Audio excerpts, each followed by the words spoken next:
I think our charter business there on the Dead Sea is Yep. is going to flourish. So we're joking about that, but ultimately we're saying acting in faith. We know that this is the case, and what we've just witnessed is God's faithfulness. You can trust Him. What are we standing up for? The ability, the freedom to do what's right as God defines that right. God's the ultimate author of liberty. We don't want government to stand between us and our freedom to do what is right. Earthquakes in the Middle East, death toll almost at 20,000 people. It's significant. It's biblically significant. Today we're going to talk about it. Hi, I'm Doug Levesque from the Bible Nation Society. We're here at the Bible Nation podcast, BibleNation.org. We're glad to have you. The title of our podcast today is Israel, Earthquakes, and War, Season 3, Episode 2. It's good to have, as always, Pastor Jason Georges from Emmanuel Baptist Church in Corunna, Michigan. Jason, how you doing today? Oh, good.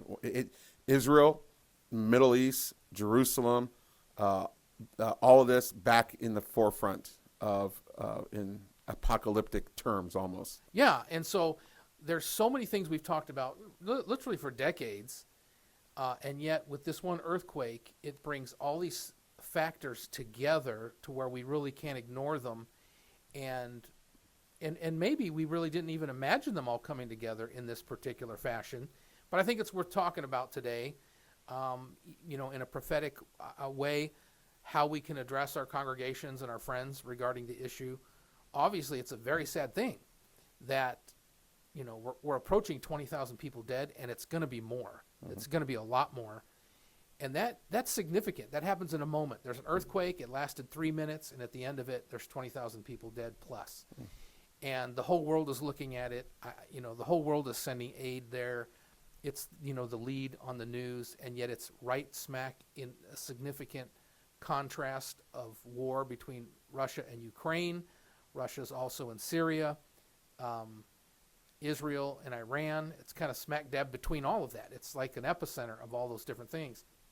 So I think the Bible answers the issue. The Bible has a lot to say about this today, and obviously the news isn't going to talk about it. So let's introduce the idea of what's going on. Folks, best culture is a Bible culture. It's proven, and it works. Let's go to the conversation. I want to talk about Israel's strategic location and the African-Syrian rift. Okay, so if you go into any encyclopedia or any map of earthquake zones or earthquake, you'll get things called rifts, and that's where the plates come together.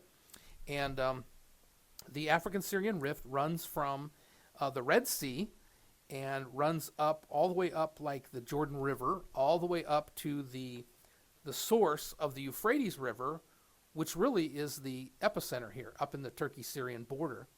And that's why this is so dangerous. That's why there's always earthquakes here. This isn't the first earthquake. There's been earthquakes. They say there's major ones every 100 years, and this probably is that, and so it's worth talking about. I have an article here that says Earthquakes in Jerusalem, Geological Insights from the Bible. And it's just from a professor in Israel, and he goes not only into the history, but that the Al-Aqsa Mosque was destroyed right after it was built, and Sultan Solomon the Magnificent rebuilt it right away. So there's a precedent for this rift, for the earthquakes, for the Temple Mount.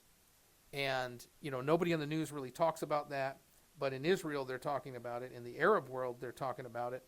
And the earthquakes are picking up, and there's probably 100 articles out there about Israel needs to get ready. Israel's not ready for the earthquake. And obviously the whole region is really not ready for that. The other thing is that this epicenter, Pastor Jay, is real close to like 200 miles away from Adana, Turkey, which is the Incirlik Air Base, which is the U.S. NATO air base where we have 30 tactical nuclear weapons, which are the closest deployable nuclear weapons to the Russia theater. Okay, and that's why they're there.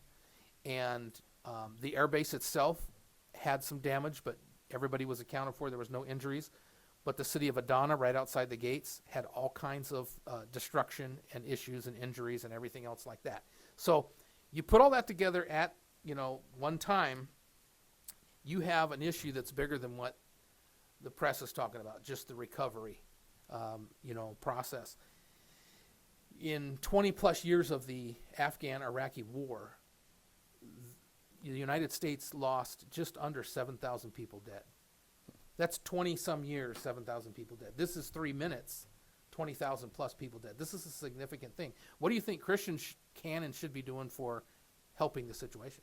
Yeah, first of all, there's a humanitarian crisis that's going on there. 20,000 dead is not a small thing. No. And so, first of all, and these are everyday people who got caught up. Now, we're going to be talking about some of these things in the geopolitical sense, right, in the prophetic sense, but it's just a reminder of how frail humanity is. Right. Because when it's in between the tectonic plates of geopolitical prophecy and all these things, we are nothing but a vapor in that. And so what a reminder of the urgency of our gospel appeal, right? Yeah. That the souls are in the balance, and as the famous preacher said, Puritan preacher Jonathan Edwards, just hanging over hell by the thread of a spider web. Right. And so, first of all, we think about that part of it, the humanitarian crisis, but then we realize that the actions of people, what's going on, puts individuals, in the midst of these shifting plates and these shifting ideas, and this big thing that's going on. We have a couple of missionaries friends that we were talking about. Let's try to send them some money that they can use for helping someone that they know or they're in contact, or gaining a foot in the area, or with some NGO or something like that. So, anybody listening, there are a lot of opportunities to just give some money. A lot of people say, I don't want to throw money at something. I don't know where it's going. But in a situation like this, throw some money, at it. Throw some excess at it. Throw a token at it, not just for your conscience, but because if a lot of people do that, then that might be, somebody who's lost their home having a place to stay, some children who've lost their parents having the next meal, and surely Christian compassion is going to look to the humanitarian destruction, and I think it's just going to grow and grow. I think this is going to blossom over the next 2 or 3 weeks, and that number is going to just grow. And there's not enough money that can be thrown at this point in time. But if Christians know people in the region, missionaries and other Christian churches that can help, this might be an opportunity to reach out with the love of Christ and help somebody. And I can't, I don't know the area that well. This is a topic, prophetic and the Bible addresses, but the Bible addresses compassion on those, who are less fortunate. And so, I've been praying about this and just brokenhearted over it. Did these people know they lived in the African-Syrian rift? Yes, they did. Did these people know that there's global actions going on? Yes. Do they know that Israel's just south of them? Yes. But to have all this happen and be so significant, and, they're not thinking about any of that. They're just thinking about, is my uncle alive? Where are we going to get the next meal? Are we going to, where am I going to get my wounds addressed? There's pretty much no hospitals in that region, or the ones that were destroyed. And so, go ahead. And I appreciate what we're saying here, because we never want to separate the humanity of what's happening here. There's been a great tragic loss of life, and I think sometimes, especially those that talk in the prophetic realms, or those that talk about these world events, and the Bible gives us a lens of what the future is going to look like. We can inadvertently become callous to the destruction of what's going to happen. Even we talk about the historical event of the flood that was recorded in Genesis. Right. But we're talking about the destruction of every human being save Noah on the entire planet. Right. And so we read through that so quickly. We kind of are dismissive. We almost even say they had it coming to them. But it's still the loss of life. Right. It's still the loss of life and those things. And so, we got to be careful not to become so callous. And our audience needs to know, we're going to speak about this in geopolitical terms. We're going to speak about this in great biblical prophetic terms. Yeah. And we throw out numbers and events and whatnot that basically equates to the death of tens of thousands of, if not millions of people. Yeah. We don't do so with a callous heart. And neither did the men that God inspired to write these prophecies. Right. It was it burdened them. Yeah. It broke them to see this, to know these things, to see it. Oh, yeah. They Jeremiah, Isaiah, Ezekiel, even John the Revelator did not convey these things. And when they were given a viewpoint of destruction and the end of the world per se, and not per se, but the end of the world, there was no joy in it in that sense. They with much trembling and trepidation and humility and brokenness had a responsibility to simply communicate what God has said. But what a great, I mean, this is, I know how we usually get to the end, but what a great grace and compassion of God that he tells us. He's like, today's the day of salvation. Yeah. Now's the time. You don't know. I mean, we say, well, it's not the last days yet. It's not that, but you know, for these folks, it was the last day. And even though there was children, that just a tragic, you know, way of dying. You know, this is a region where there's a lot of Islam, and you know, these kids, we believe the grace of God would take them to glory, and outside of the fact that they would have grown up Islamic and in the midst of war and travail and poverty and all those different kinds of things. So there's always a grace in it, but it's still overwhelming. Noah was overwhelmed to the point where he got drunk and messed up because he realized the whole world's dead, and even though he found grace in the eyes of the Lord. So it's just a difficult situation. Obviously, we need to pray for folks. We need to have compassion. We need to do something so that everybody doing a little bit of something can help, and we need to pray for our country's involvement there. President Zelensky of Ukraine was in Great Britain meeting with, you know, the parliament and the king. And one of the statements he made as he's asking for planes and stuff is, if and when Ukraine beats Russia, it will change the world. And this was a headline. And like, wow, like really, it will change the world. But then at the same time, this earthquake comes down, like, no, this will change the world. And I think this is going to be a significant event, you know, from what rolls out from it. Yep.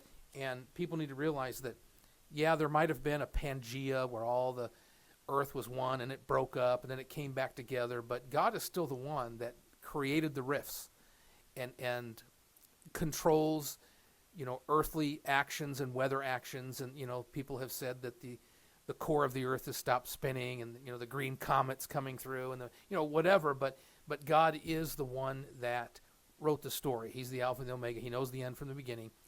And he said so many things that happen in the end, and we know, but yet one earthquake brings these together, and that's what I want to discuss, was just that this strategic location of this rift has the possibilities to change the world geopolitically, but change it geographically, to literally change the polarity, to change the future of water rights. We've talked in the past about how the battle in the Middle East is about water. The battle between Israel and Syria is about water. And this is going to affect, being the source of the Euphrates, this is going to affect that. The other thing is that out of the Golan Heights there, where the source of the Jordan comes, there's a national water carrier canal that Israel runs to great success. Across the Jordan River in Jordan, there's what's called the East Gore Canal that comes out of the Sea of Galilee. And then just above it, there's another one that where kind of the rivers of Jordan feed into. These are man-made canals where they're managing water. And these are all natural flow spots that man has fixed. And so an earthquake breaking these things, changing these things. There's a dam right there at the base of, on the Jordan side. And so an earthquake changes this. It changes flow. It changes need. It changes who's in control of water, and that changes the geopolitical situation. It changes where the Palestinians look for daily water. It changes, you know, who's in control of that and what we're fighting over.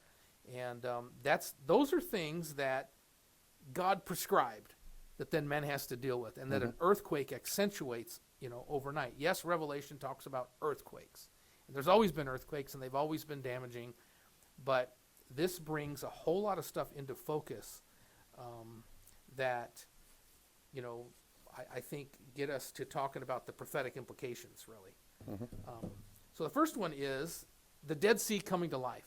Scriptures talk about that Dead Sea, which is, of course, full of, I think they call it bitumen, which is just like asphalt type oil, and saltiness. I mean, they actually harvest salt out of the area, and it doesn't really have an outlet. So water goes there to die in this particular region. Now, we know historically it's a place where Sodom and Gomorrah were destroyed, and this is kind of a lasting effect or a lasting message from the place. But in the last days, Israel thrives because the Dead Sea comes to life again.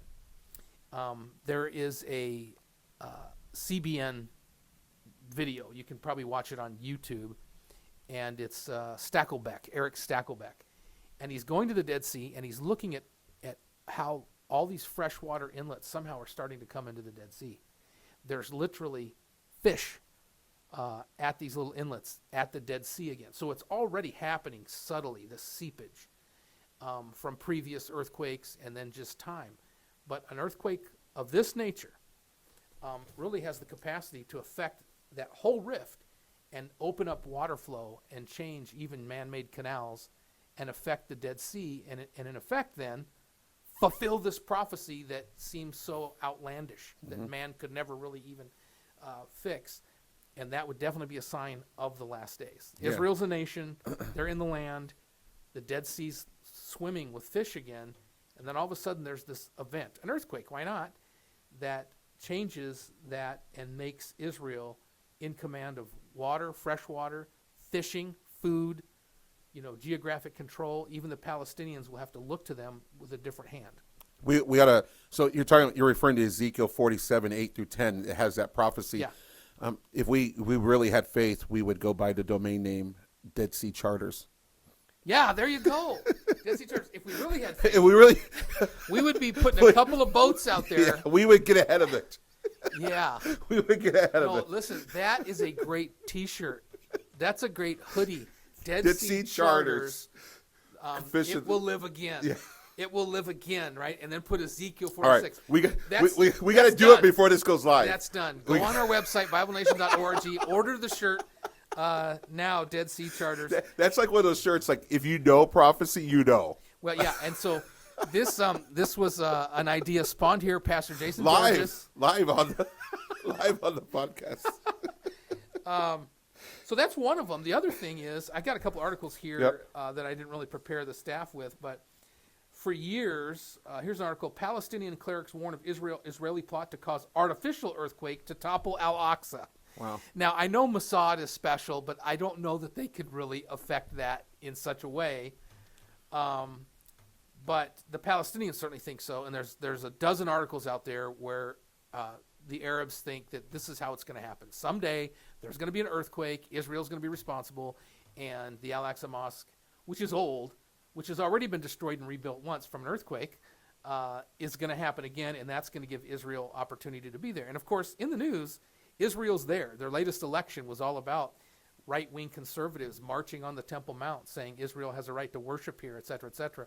We know the Temple Mount Institute has everything prepared to rebuild the temple in weeks and months. Like it's ready to go. The plans are there.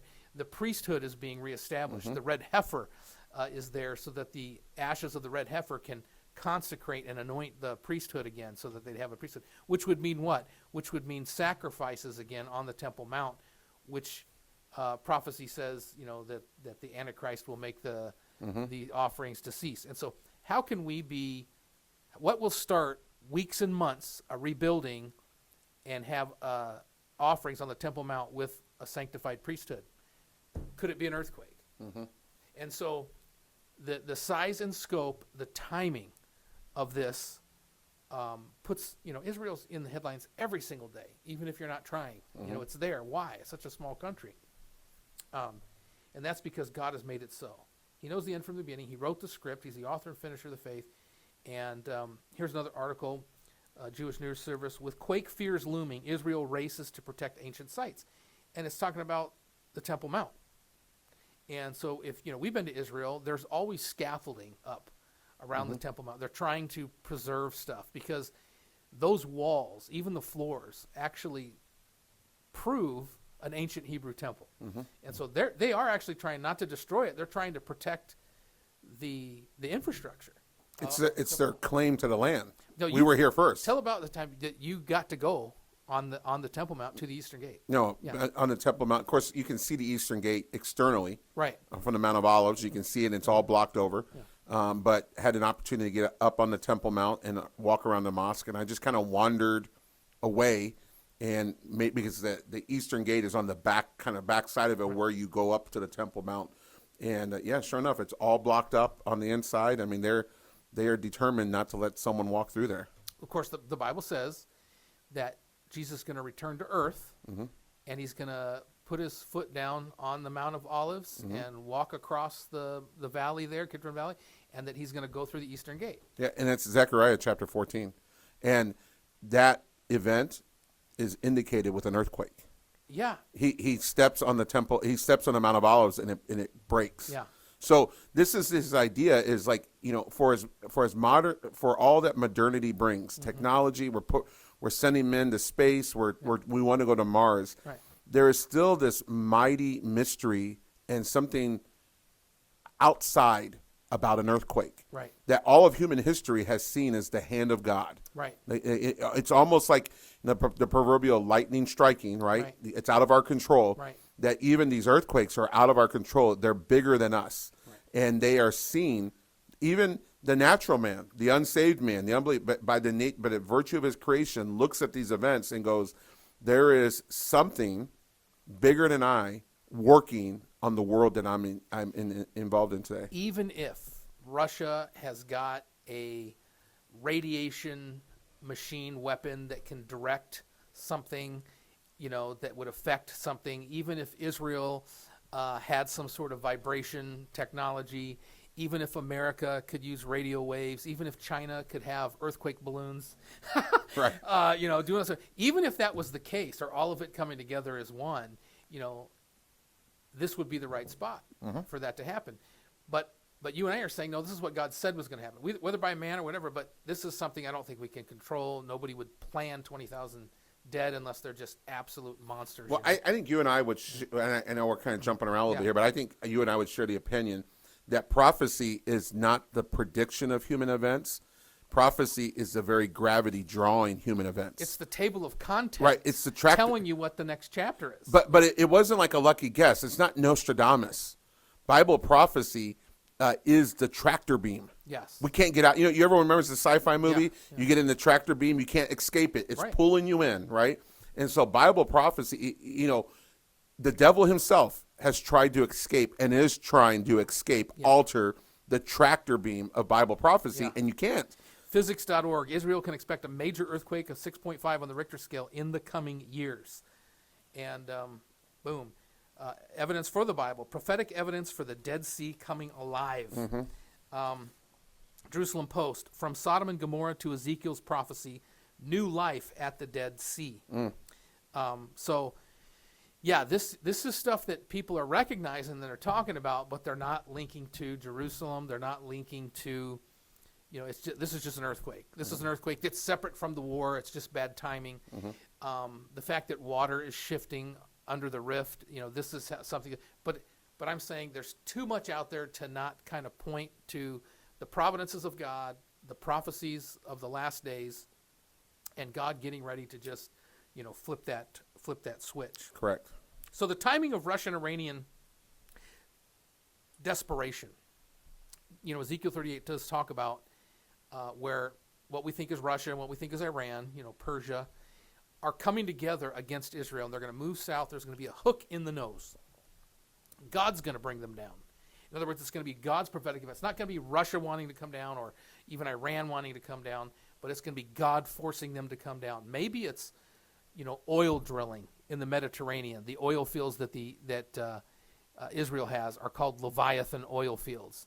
And of course, the only place in the Bible where there's a hook in the nose is the Leviathan out of Job, right? So that's an uncanny, biblical coincidence, right? Maybe it's war, maybe it's the earthquake, maybe it's the border, maybe it's geopolitical things, water, all of that. A hook in the nose kind of speaks of something in the water, out of the water, under the water, whatever. And And so Wall Street Journal says Moscow, Tehran advance plans for Iranian-designed drone facility in Russia. The two countries are deepening a military partnership that has alarmed the West. This prophecy in Ezekiel is 3,500 years old. It's never happened, and it's happening.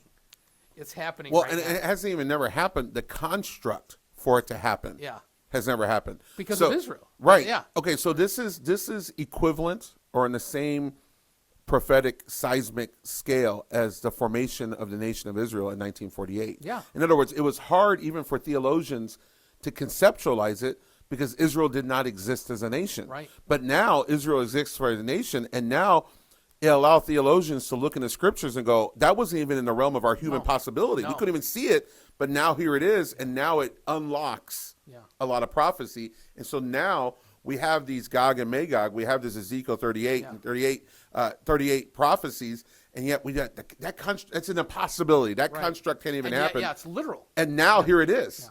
Here the construct Yeah. is moving together. And that's what, and so our enthusiasm is not in, oh, look, it happened. Yeah. Our enthusiasm is the word of God is true. Yeah. And it's We would say being an proven. uncanny coincidence, but it's not. It Right. is a proven scale providence Right. that, it affects Putin's thinking in his mind. Like it's controlling, it's pulling him in. The Ayatollahs, it affects their minds. It's pulling them in. The Syrian, leader, this is just, there. What America's responses will be, Israel's election and who's going to be in charge and what their responses are going to be. And so who can move all those chess pieces? Who can move the geopolitics? Who can do that? Well, God can. Carnegie Endowment for International Peace, Moscow's original quote-unquote special operation, why Russia is staying in Syria. Russian troops are right there where that earthquake is, trying to keep that road closed where this is happening. And now that road is closed and has to be open in order to bring in help. World Politics, CNBC, Iran accuses Israel of launching drone attack on weapons facility. We just heard about somehow, some way, they went all the way into, was it Shiraz or Isfahan, and had a couple drones blow up on a supposed secret weapons factory. And so Israel's attacking Iran. That's going on and on and on and on. Russia, in some cases, is helping Israel by getting out of the way when Israel wants to bomb Iranian, weapons in Syria. But that's probably going to stop. That's probably going to stop as well. And now Israel says they're going to help Ukraine with giving them weaponry to counter Russian missiles or Iranian drones. So all of a sudden, you have just something that was between two people, and the West is coming in, and then Iran's coming in, and now Israel's coming in, and you've got a world war brewing. And in the midst, you have an earthquake that brings everyone right there. The whole world is together north of Israel, with what they call NGOs and support and stuff. But a lot of these are military personnel coming in to provide stuff. Aid rescuers rush to Turkey, Syria after deadly quake. And so you're going to have the whole world there. I think some people will talk about an impetus of peace, maybe, Here's an article. The government state of emergency will facilitate rescue work in Syria. It's unclear whether the government will help or hurt aid efforts. Turkey imposes state of emergency in the south. And so not only is the timing of the Russian-Iranian desperation to come together, Russia's now forced to be against Israel. Like that wouldn't have been their choice. And Israel's kind of forced to counter Iran in Ukraine. And that's just beyond, human design. There's not a bald guy with a white cat in a wheelchair, petting that, and he's, the evil. What I'm saying is there are those kinds of people, but they're not that good to do all this and create an earthquake to pull that together. So, we always talk about how America is not in prophecy. But in this scenario, you can see the shadow of America. Yeah. Because Israel's alignment against Russia is because of American influence. Yes. And so now God raises up this country, America. Yeah. That is a work of his, but it's not prophetic in the sense. Yeah. But it is it's the shadow. It's that other gravity that's operating that all of these prophetic things are rotating off of or responding to. Yeah. And so America's presence and influence in this conflict there is what's creating the dividing lines. And so we are, I would say, inadvertently, because I would say our current administration would have no sensibility or desire to be a pawn in God's prophetic plan. Right. It would actually be the opposite. Yeah. But even the haters of God, Yeah. which I would say When this you administration is adversarial to Yeah. God, right? When you purpose not to be God's pawn, He uses you're you. becoming God's pawn. He because uses you're- your pawn. yeah. Exactly. That's Yeah. the point I would Yeah. get at. Yep. Yeah. Jerusalem Post. Is Ukraine war the onset of Gog and Magog? Here's why Christians are connecting Gog and Magog to the Ukraine war. What? So, we're not totally crazy in coming to some of these conclusions because, and that article was written before the earthquake. And the last one, it comes from Pathos, which I'm not a big fan of Pathos, but it's just where I got this headline. The doomsday clock is now closer to midnight than ever before. It's like 2 minutes to midnight. And why? People are just watching this and they just feel overwhelmed. They just feel like, man, the waves are coming. This is a tsunami of different events. And I'm saying, no, this is good surfing. This is God getting us ready, for what's going. Now it's tragic, and we have to apply ourselves to the tragedy for sure. It's a gospel opportunity. We have to apply ourselves to the gospel opportunity. But let us be discerning, like the men of Issachar in the last days, who know what the signs of the times are, know how to. We would better know how to help people and how to solve the problem if it meant staving off World War III, right? If it meant feeding people, if it meant providing water rights or something like that. Christians and a Christian United States has probably put together the best organizational tolerances of all time, and yet as we crack, those organizational tolerances crack, and the world can't function. It's in our very ideal. I mean, the American Red Cross. Yeah. I mean, what is the cross? I mean, it's not the American Red Sickle. It's not the American Red Crescent Moon. Right. It's the American Red Cross. Right. Or the Red Cross internationally, right? And that your Christian Europeans would understand Right. as well. So yeah, the conflict is becoming like that's an epicenter where it's not just geography, it's ideology, it's politics, it's personalities, it's ancient differences, and it's really going to come down to resources right there. It's funny, right where that's at, inside the red circle of what they call the earthquake zone, you've got an American air base there with American nukes. You've got Latakia, which is a Russian air base, which I'm sure they have some sort of tactical nukes. And then right outside of that is Cyprus, which has a British air base, which Britain is a nuclear superpower as well.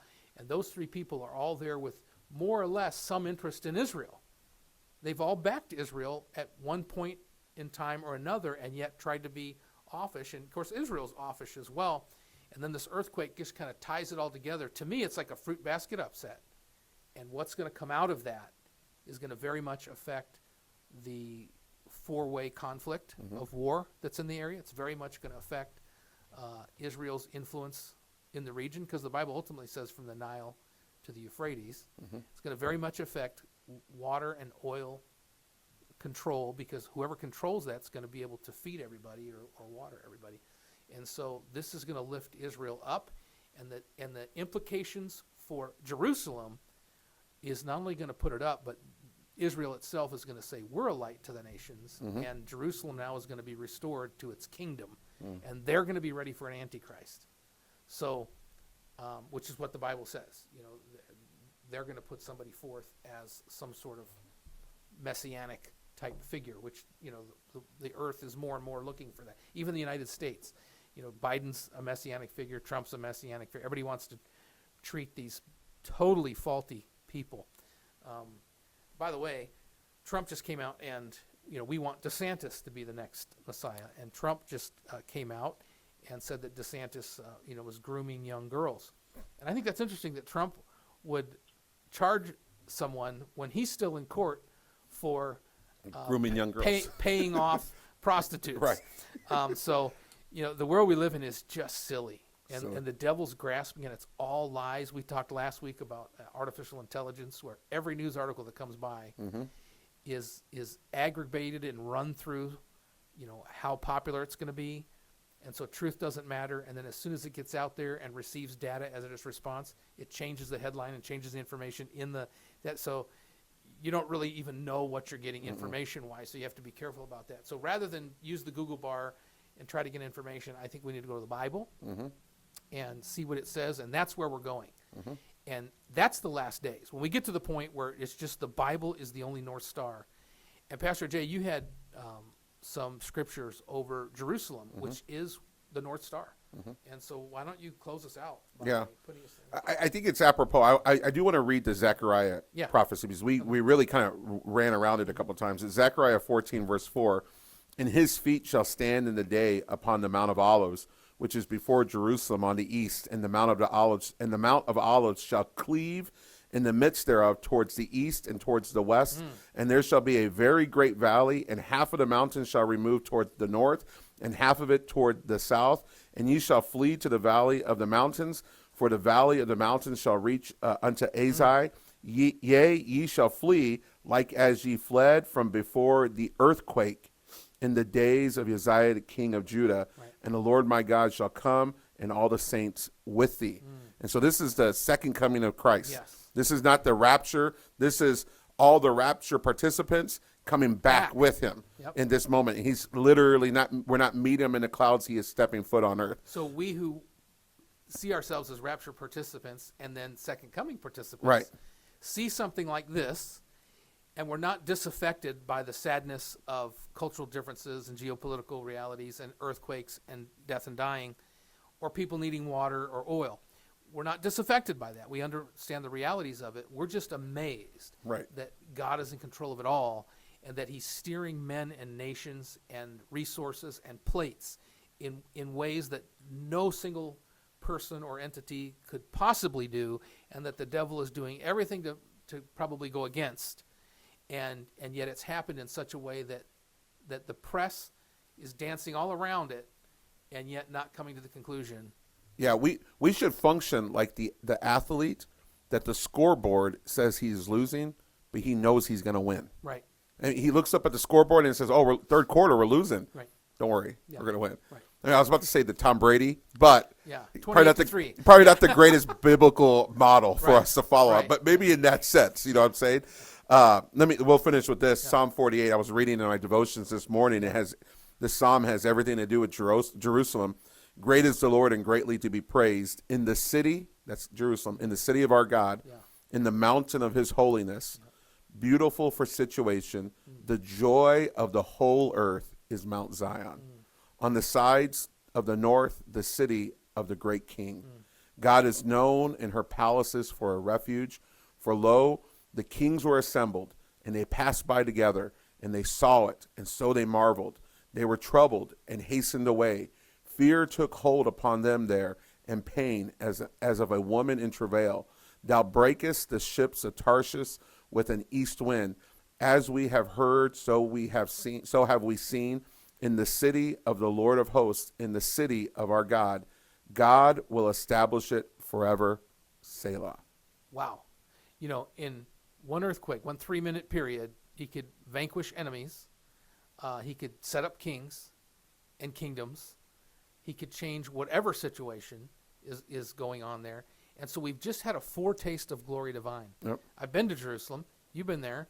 It doesn't really beautiful for situation. It doesn't compare even to what I would say are some cities in Michigan, you know, as far as beauty.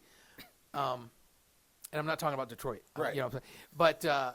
But yet beautiful for situation. It is on this rift that is where Europe, Asia, Africa all meet. God purposed that, you know, to come into play. And what we've just seen with this earthquake is just turned the page, brought another chapter. The next earthquake is going to change the Temple Mount, change the Dead Sea, change the flow of the source of the Euphrates, dry up the Euphrates, make the Jordan River Valley flourish like Sodom and Gomorrah again. Yep. And, you know, I think our charter business there on the Dead Sea is going to flourish. So we're joking about that, but ultimately we're saying acting in faith. We know that this is the case, and what we've just witnessed is God's faithfulness. You can trust him. Yep. Look up. Your redemption draweth nigh. Look up, for your redemption draweth nigh. As sad as it is, beloved, God is working. Remember, the best culture is a Bible culture. It's proven and it works. Until next time.